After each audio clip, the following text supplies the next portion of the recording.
paz de Cristo a todos. Sejam muito bem-vindos ao canal Fala de Não para mais uma aula da EBD. O que você vai encontrar aqui? Comentários para ajudar na sua aula, para a capacitação do professor, dos veteranos, daqueles que estão chegando agora, para uma melhor compreensão da aula. Você vai encontrar aqui também grupos no WhatsApp, onde temos professores de todo o Brasil e do exterior, onde compartilhamos conhecimento, fotos, vídeos e material relacionados à EBD. Você vai encontrar aqui também o material em PDF. Eu escrevo assim, ó, no papel, que eu gosto de escrever ainda à mão, mas eu digito tudo, tá certo? E salvo em PDF e mando para você distribuir para outros professores, para os seus alunos. Isso cria uma maior interatividade com a aula e algo extraordinário. Todas as aulas a partir de hoje terão dinâmicas, isso mesmo, dinâmicas que ajudam na melhor compreensão do ensino. Afinal de contas, não basta só falar, muitas vezes é preciso mostrar para que as pessoas compreendam melhor, tá certo? Vamos então a mais uma aula da EBD. Roda mesmo.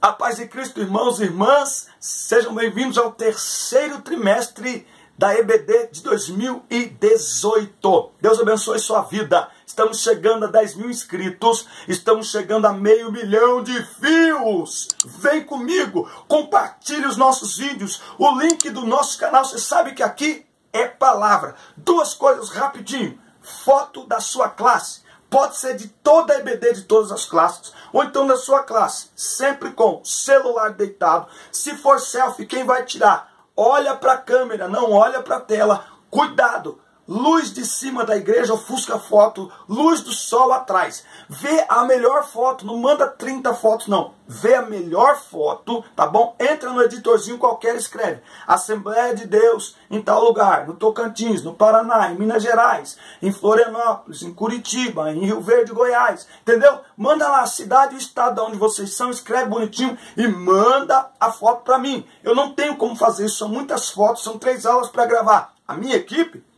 Pai, Filho, Espírito Santo e eu. No roteiro, na filmagem, na edição, e, enfim, tudo aqui é feito por nós. Então, me ajude aí, tá certo, com esse negócio. E uma outra coisinha, rapidão. Toda quarta-feira, às 10 da noite, no canal Fala de Não no YouTube, nós estamos fazendo a live Bem Casados. Eu e minha mulher fazemos 20 anos de casados agora em setembro e nós estamos lançando aí uma série de lives, tá certo? Eu estarei aqui falando com vocês sobre segredos e desafios da vida a dois, tá bom? Conto com você, compartilhe aí, divulgue aí e vamos para a aula da EBD. Muito bem então, irmãos, chegando com a lição 1 na classe de juvenis. Mais um trimestre extraordinário, como eu sempre falo aqui, teologia pura. Nós vamos falar aqui sobre queda e redenção. Isso é teologia pura. Não tem como não abordar o assunto da queda, pois é a partir do conhecimento da falha humana e suas consequências que o homem reconhece seu estado miserável e mortal diante de Deus, para então buscar a reconciliação por meio de Cristo. Romanos 3:23, porque todos pecaram. Por que todos pecaram? Porque nós estávamos ali sendo representados por Adão. Porque todos pecaram e destituídos estão da glória de Deus. Romanos 6:23, porque o salário do pecado é a morte, mas o dom gratuito de Deus é a vida eterna por intermédio de Jesus Cristo, o nosso Senhor. Então, o pecado trouxe morte, separação, condenação, inimizade, culpa e muito mais.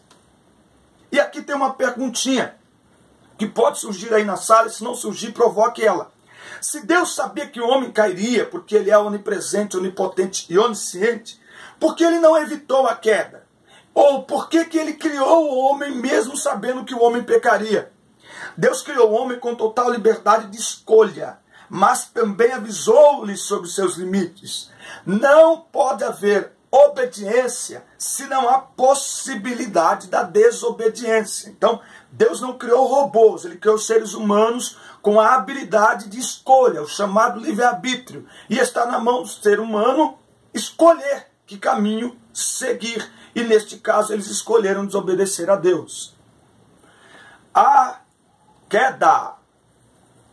Deus criou o homem e a mulher e colocou-os no jardim do Éden, pois ele havia estabelecido um maravilhoso projeto para a raça humana em que não havia angústia, sofrimento ou morte. Entretanto, nossos mais antigos ancestrais precisavam provar que amavam a Deus o suficiente. Então Deus coloca uma árvore lá. Essa árvore que estava ali era para testar a fé, a obediência, a fidelidade deles a Deus. Se eles iriam servir a Deus porque queriam ou porque estavam se sentindo obrigados. Deus não quer escravos, Deus quer filhos. A queda marcou a ocasião do rompimento entre o homem e seu Criador. O pecado desembarcou de vez no mundo e por ele toda a humanidade ficou comprometida. Deus não queria que Adão e Eva pecassem. Deus sabia antes quais seriam os resultados do pecado. Deus sabia que Adão e Eva pecariam e trariam desta forma o mal, o sofrimento e a morte ao mundo. Por que então que Deus colocou a árvore no jardim e permitiu que a serpente tentasse Adão e Eva? Ele colocou lá para dar a eles uma opção de escolha. Permitiu que Satanás os tentasse para forçá-los a fazer uma escolha.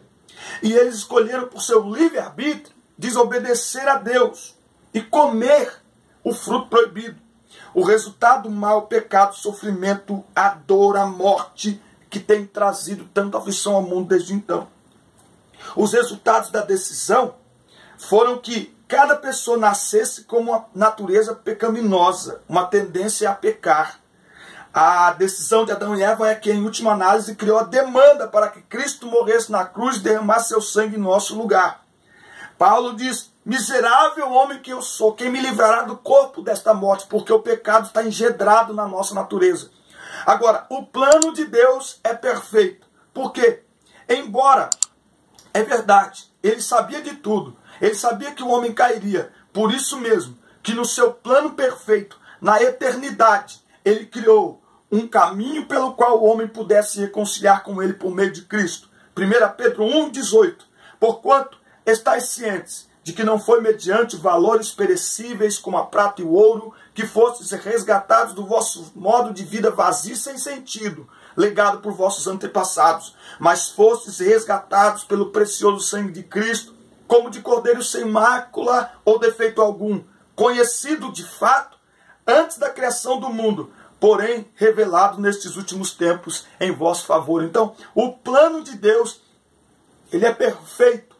Sabendo que o homem pecaria e faria a escolha errada, ele preparou na eternidade. Antes de dizer haja luz, ele disse haja cruz. A criatura contra o Criador. Na história do Éden, 3 sentimentos são encontrados em Adão e Eva, que os impeliram a cometer o pecado original. Ou seja, ainda sem pecado, eles se convenceram pela astúcia da serpente de 3 coisas muito sérias, que ainda hoje são as causas das desobediências diárias constantes dos seres humanos. 3 coisas, 3 aspectos. Duvidaram de Deus. Deus tinha dito: no dia em que vocês comerem desse fruto, vocês morrerão. Mas o inimigo veio e afirmou que Deus tinha mentido. Então, quando você questiona a palavra de Deus, você está nas entrelinhas chamando Deus de mentiroso. Essa é uma estratégia do inimigo e até hoje não mudou. Por isso a Bíblia diz: vigiai, vigiai. Segundo aspecto, negaram a bondade de Deus. Na hora da tentação, a serpente convenceu Eva de que a desobediência, além de não acarretar a morte, traria uma bênção. A serpente estava sugerindo que, com a desobediência, eles entrariam no verdadeiro paraíso. Então veja, eles estavam aqui negando a bondade de Deus. Eles tinham tudo à sua disposição. E pense, eles poderiam pedir a Deus tudo o que quisessem. Deus estava pronto a dar-lhes, tanto que ele olha para Adão e Deus vê a necessidade. Antes que Adão fale, Deus olha e vê: ei, ele não pode ficar só. Então eles tinham tudo isso, mas eles negaram a bondade de Deus. E eles negaram a superioridade divina. Por fim, o inimigo convenceu Adão e Eva de que poderiam ser iguais a Deus. Ou seja, aquilo que ele tentou no céu e deu errado, ele implanta na terra, dizendo: olha, vocês serão como o Altíssimo, vocês serão igual a Deus. Veja, duvidaram de Deus. A maior tática do inimigo é confundir o homem questionando a palavra de Deus. Foi isso que ele fez com Jesus.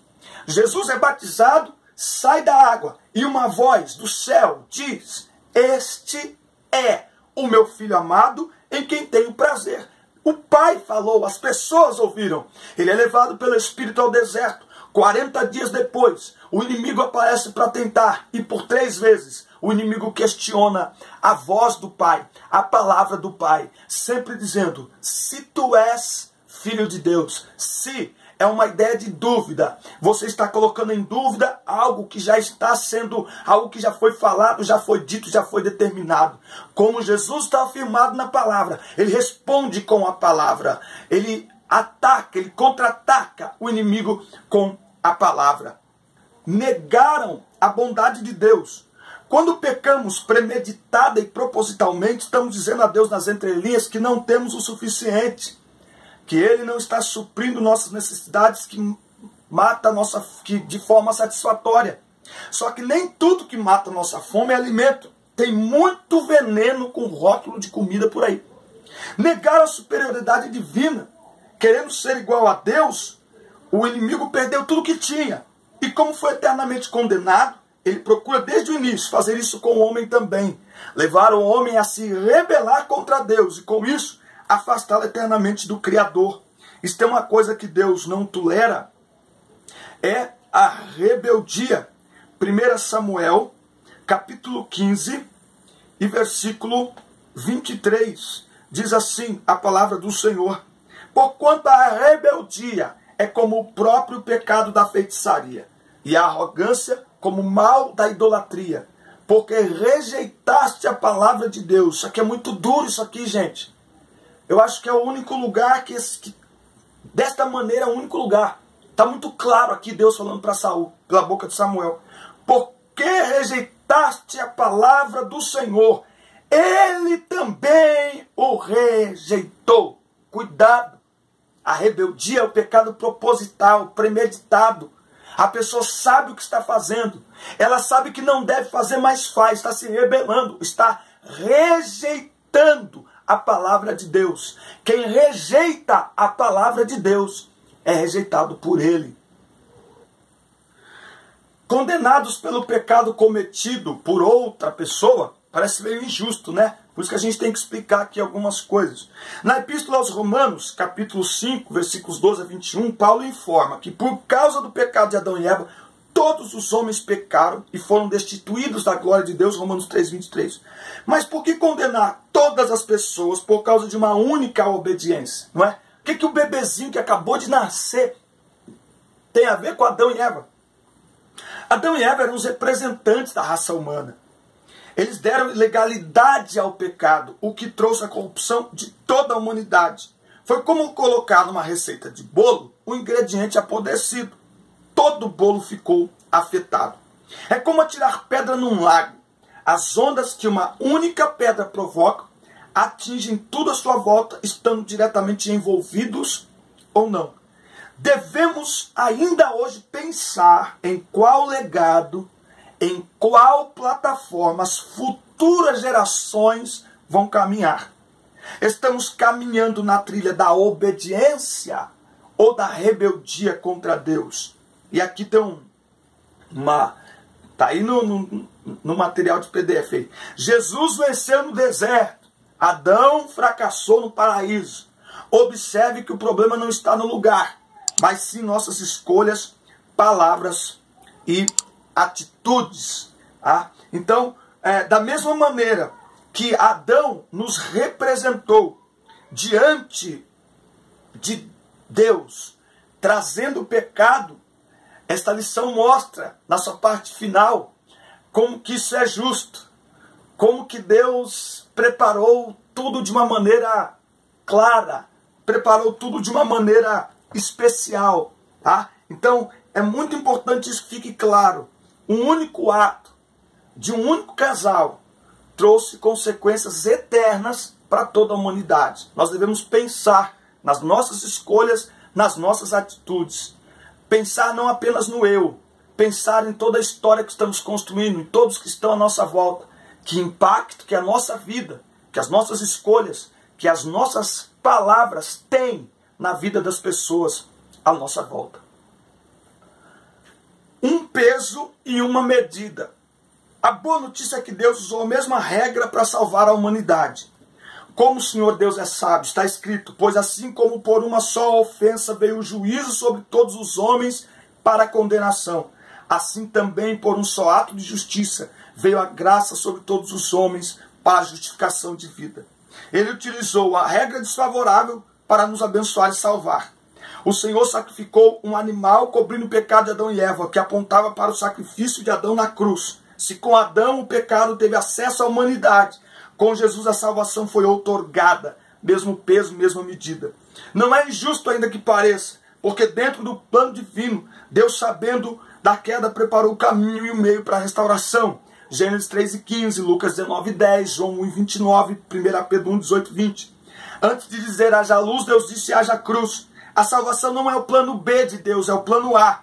Ele sabia que o homem pecaria e isso não fez alterar seu projeto, pois no seu plano perfeito a restauração do homem já estava incluída. Do contrário, nunca conheceríamos o amor de Deus. Mas como diz em Efésios capítulo 2, leia Efésios 2, todo o capítulo, eu vou ler só o versículo 4 do capítulo 2. Mas Deus, que é rico em misericórdia, por causa do grande amor com que nos amou, deu-nos vida com Cristo, estando nós ainda mortos em nossos pecados. Portanto, pela graça sois salvos. Aleluia. Tá certo? Então, tudo estava dentro do plano de Deus. Adão e Eva sofreram uma perda irreparável porque disseram não ao não de Deus. E nós, como temos agido cotidianamente com aquilo que Deus nos proíbe?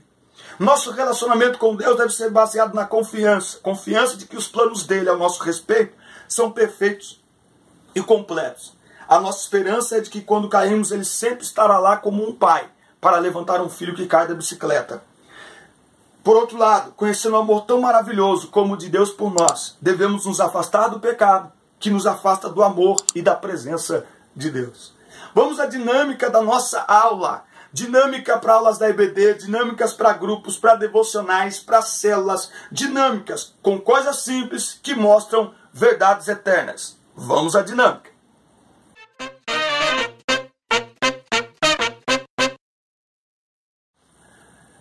Pecado e arrependimento.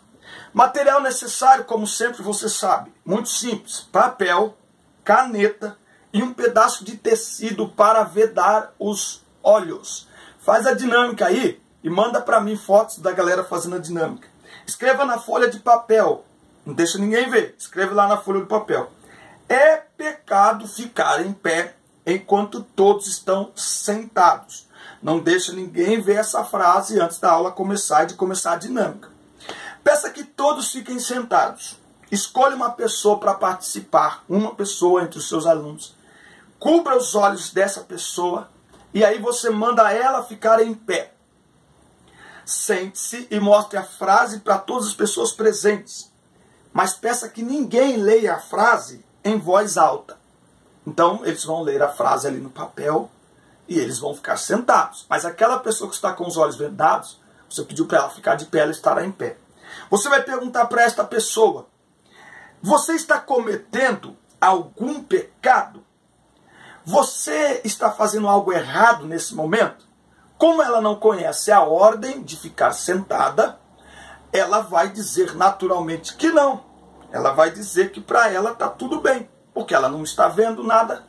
Ninguém falou para ela que era pecado, ela não viu a frase. Insista com ela se ela está cometendo algo errado. Bom, peça então para ela retirar a venda e ler a frase.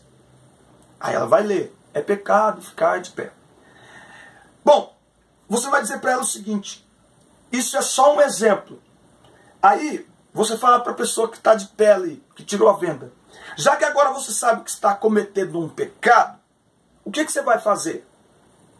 Naturalmente, ela vai se sentar, já que há uma ordem de que é pecado ficar em pé.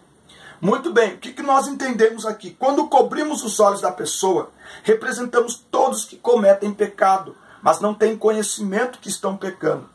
A partir do momento que a pessoa toma conhecimento da palavra e reconhece seus pecados, ela precisa tomar uma decisão: continuar pecando ou se arrepender e deixar de pecar. O ato da pessoa se sentar após ler a frase representa o ato de arrependimento.